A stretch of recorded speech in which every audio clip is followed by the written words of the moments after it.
Welcome to AK TV news. నిజం నిప్పు లాంటిది. వార్తలు చదువుతున్నది ఉదయగిరి శివరాం. ఆంధ్రప్రదేశ్ అన్నా క్యాంటీన్లో ప్రభుత్వ భవనాలకు రంగులు వేయడాన్ని అడ్డుకోవాలని కోరుతూ ఏపీ ఎన్జీఓ మాజీ అధ్యక్షుడు చంద్రశేఖర్ రెడ్డి హైకోర్టులో పిటిషన్ దాఖలు చేశారు. ప్రభుత్వ భవనాలకు పసుపు రంగు వేయడం చట్ట విరుద్ధమని పేర్కొన్నారు. త్వరలో స్థానిక సంస్థల ఎన్నికలు జరగనున్నాయని, నోటిఫికేషన్ విడుదలైతే ఆ రంగులు తొలగించాల్సి ఉంటుందని తెలిపారు. దీంతో ప్రజాధనం వృధా అవుతుందని పిటిషన్లో పేర్కొనడం జరిగినది. నంద్యాల జిల్లా ఆంధ్రప్రదేశ్ రాష్ట్ర న్యాయశాఖ మరియు మైనార్టీ సంక్షేమ శాఖ మంత్రి ఎన్ఎండి ఫరూక్ పిలుపు మేరకు నంద్యాల పరమేశ్వర హోండా చైర్మన్ రాజశేఖర్ ఆధ్వర్యంలో ₹1,00,000 శ్రీ పరమేశ్వర సర్వీస్, ₹50,000 శ్రీ పరమేశ్వర ఆటోమొబైల్స్ ప్రైవేట్ లిమిటెడ్, ₹50,000 చెక్కును విజయవాడ వరద బాధితులకు ఆంధ్రప్రదేశ్ రాష్ట్ర న్యాయశాఖ మరియు మైనార్టీ సంక్షేమ శాఖ మంత్రి ఎన్ఎండి ఫరూక్ వారికి అందజేయడం జరిగినది. ఈ సందర్భంగా వారు మాట్లాడుతూ ఆంధ్రప్రదేశ్లో వరదలు రావడం వల్ల చాలా బాధాకరమైన విషయమని, చాలామంది ప్రజలు నిరుపేదలుగా మిగిలారని, వారి కోసం మా వంతు సహాయార్థం ₹1,00,000 అమౌంట్ను సీఎం రిలీఫ్ ఫండ్కి అందజేస్తున్నామని తెలియజేశారు. అనంతరం ఎన్ఎండి ఫరూక్ వారిని అభినందించడం జరిగినది. అందరూ ఇలా ముందుకొచ్చి తమ వంతు సహాయ సహకారాలు వరద బాధితులకు అందించాలని పిలుపునివ్వడం జరిగిందని, ఈ కార్యక్రమంలో నంద్యాల టీడీపీ జిల్లా ప్రధాన కార్యదర్శి ఎన్ఎండి ఫిరోజ్ తదితరులు ఈ కార్యక్రమంలో పాల్గొనడం జరిగినది.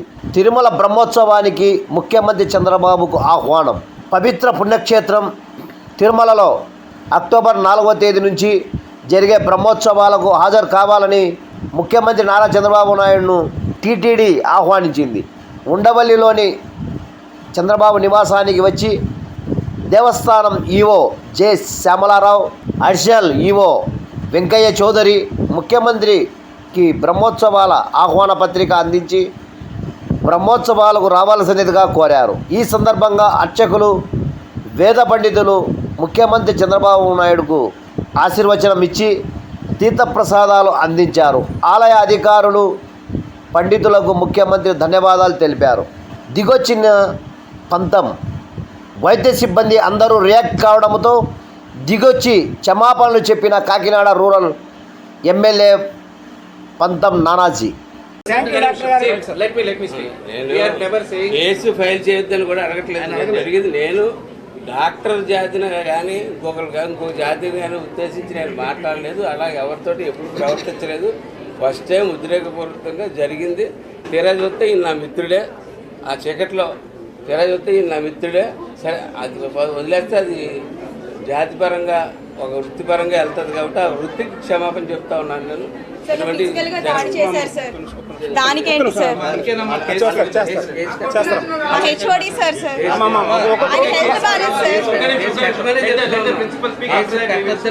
ఆయనకి హెల్త్ బాగాలేదు సార్. 2 రోజులు బట్టి చాలా సీరియస్గా ఉన్నారు.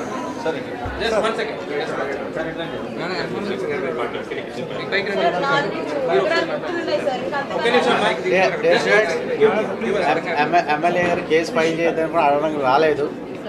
మనం కేసు ఫైల్ చేస్తున్నాం, అందరూ మనం ఏం లేదు. ఎవరైతే మ్యాన్ హ్యాండిల్ చేసారో అందరినీ పెడుతున్నాం. ఆయన కూడా అన్కండిషనల్గా అపాలజీ చెప్తున్నారు, జరగడం అనేది జరిగిందని చెప్పని.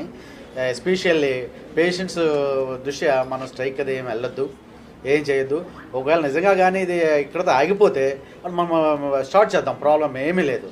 కానీ 2-3 రోజులుగా కంపల్సరీ ఎఫ్ఐఆర్ ఫైల్ అవుతుంది. ఎందుకంటే first we have to identify the culprits. ఇవన్నీ పెట్టి నేనే ఇస్తాను కంప్లైంట్. ఇచ్చిన తర్వాత ఎఫ్ఐఆర్ వేస్తారు. ఎమ్మెల్యే గారు ఏమన్నా సార్? ఎమ్మెల్యే గారు ఏమన్నా తర్వాత నేను రాయాలి. సో మీరందరూ నాకు కోఆపరేట్ చేసినందుకు, అలాగే నాతో పాటు దెబ్బలు తిన్న స్టూడెంట్స్ కూడా నా ప్రగాఢ సానుభూతిని తెలియజేస్తున్నాను. ఎమ్మెల్యే గారిని నేనైతే నాకు పర్సనల్ కోపం అయితే ఏమీ లేదు. కానీ ఆయన 10 మంది మధ్యలో చేసిన పద్ధతి బాగాలేదు, అంతే. Dear students, faculty members, this is a very unfortunate incident which has happened in the evening. and now everybody will regret it. ఇలాంటి పవిత్రం ఒక చర్చి మీద జరిగిన, ఒక మసీదు మీద జరిగిన దేశం అల్లకల్లోలం చేస్తారు. గ్లోబల్ న్యూస్ అయిపోయింది. కానీ దేశంలో కోట్లాది మంది హిందువుల ప్రసాదం అపవిత్రమైతే ఒక్కరు కూడా మాట్లాడకూడదు అంటే ఎలా?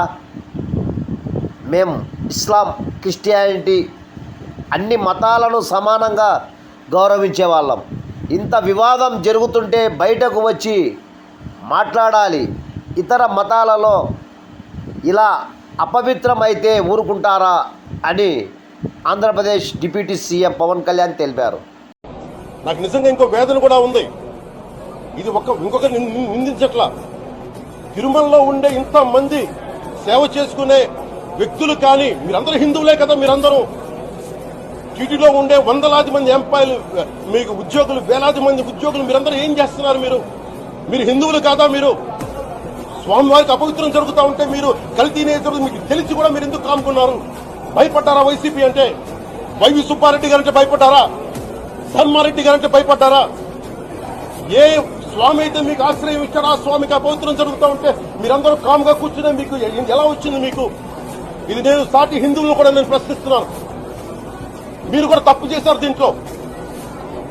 ఇది ముందుగా ప్రతి హిందువు గౌరవించాల్సింది. దీన్ని మీ మతాన్ని మీరు గౌరవించుకోండి. ఫస్ట్ ప్రతి హిందూ నేర్చుకోవాలి. ఇది ప్రతి హిందూ ఆత్మ పరిశీలన చేసుకోవాలి. మీరు బయటికి రావాలి. తప్పు జరుగుతూ ఉంటే హైదరాబాద్ మెగాస్టార్ చిరంజీవి వారి స్వయం కృషితో ఉన్న శిఖరాలను చేరి ఎంతోమందికి స్ఫూర్తిగా నిలిచారు. తాజాగా మెగాస్టార్ వారికి మరో గౌరవం దక్కింది. గిన్నిస్ బుక్ ఆఫ్ వరల్డ్ రికార్డులో చిరంజీవి వారి పేరు నమోదైంది. ఈ విషయం తెలియజేస్తూ హైదరాబాద్లోని ఓ హోటల్లో ఈరోజు ప్రత్యేక కార్యక్రమాన్ని ఏర్పాటు చేశారు. ఇందుకు సంబంధించిన సర్టిఫికేట్ను Bollywood star hero mister perfect Aamir Khan చేతుల మీదుగా చిరంజీవి వారు అందుకోవడం జరిగినది. డ్యాన్స్కి కేర్ ఆఫ్ అడ్రస్గా నిలిచారు చిరంజీవి. 6 పదుల వయసులో కూడా అదే ఎనర్జీ, గ్రేస్తో డ్యాన్స్ చేస్తున్నారు. ఈ కార్యక్రమంలో 156 మూవీస్లలో 537 పాటలలో 24,000 స్టెప్పులు వేసినందుకు గాను మెగాస్టార్ చిరంజీవి వారు గిన్నిస్ బుక్లోకి ఎక్కారు. చిరంజీవి వారి పేరు గిన్నిస్ బుక్ ఆఫ్ వరల్డ్ రికార్డ్స్లో ఎక్కడంలో మెగాస్టార్ అభిమానులకు ఆనందానికి అవధులు లేకుండా పోయినది. We witness Megastar Chiranjeevi Garu receive the Guinness World Record presentation for the most prolific actor and iconic dancer for over 24,000 moves. I request our guest of honor, Aamir Khan sir, to join hands along with Mr. Richard in receiving this. Ladies and gentlemen, it's happening. It's happening. Guinness World Record has been honored to Padma Vibhushan Megastar Chiranjeevi Garu for being the most prolific film star in Indian film industry, actor and dancer. Megastar Chiranjeevi Konidela. 22nd of September 2024. History is made. Another record is made, ladies and gentlemen. We're all truly fortunate to be witnessing this history. What a moment, what a moment. ఇలాంటి వార్తల కోసం చూస్తూనే ఉండండి మీ AK TV news, నిజం నిప్పు లాంటిది.